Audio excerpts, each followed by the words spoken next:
Local digital media వరకు ఏ రకమైన trolling జరుగుతుంది. ఒకటేనో అయితే రామ్మోహన్ నాయుడు రాజీనామా చేయబోతున్నాడు అనే వార్తలు కూడా గుర్తించారు. ఈ వార్తల వెనక, ఈ ట్రోలింగ్ వెనక ఒక 4 కేటగిరీ వ్యక్తులున్నారు అనేటువంటిది నా అంచనా. ఒకటి, బీజేపీకి మోడీ గారికి అతి భజన పరులు. ఇండిగో సంక్షోభం మోడీ గారికి ఎక్కడ బ్యాడ్ నేమ్ తీసుకొచ్చిద్దో, బీజేపీకి ఎక్కడ బ్యాడ్ నేమ్ తీసుకొచ్చిద్దో అనే ఒక భయంతో దానికి ఎవరినో ఒకరిని బాధ్యులు చేయాలి కాబట్టి కేంద్ర మంత్రిగా పౌర విమానయాన శాఖ నిర్వహిస్తున్నటువంటి రామ్మోహన్ నాయుడు గారికి దీన్ని పూసే ప్రయత్నం చేసే వాళ్ళు ఒక కేటగిరీ. రెండో కేటగిరీ, సహజంగా ఒక తెలుగువాడు సౌత్ ఇండియాను ఒక కీలకమైన శాఖని ఇండిపెండెంట్ గా నిర్వహిస్తున్నాడంటే నచ్చని వాళ్ళు చాలా మంది ఉంటారు. వాడిని ఎట్టా క్రిటిసైడ్ చేద్దామా, ఏ దొరికితే వాడిని తొక్కేద్దామా అనుకునే బ్యాచ్ ఉంటది, ఏడుస్తా ఉంటారు. అలాంటి నార్త్ ఇండియా జర్నలిజం బ్యాచ్.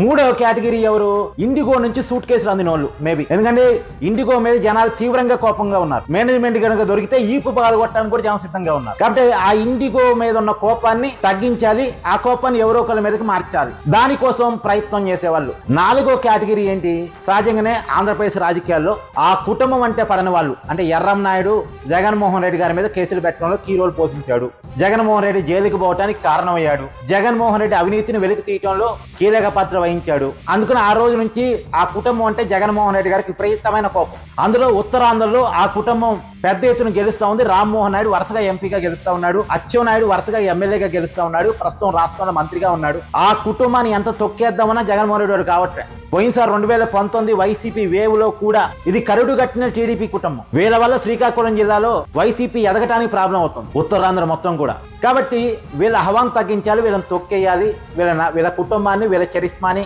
నాశనం చేయాలి అనుకునేటువంటి వైసీపీ బ్యాచ్ జగన్మోహన్ రెడ్డి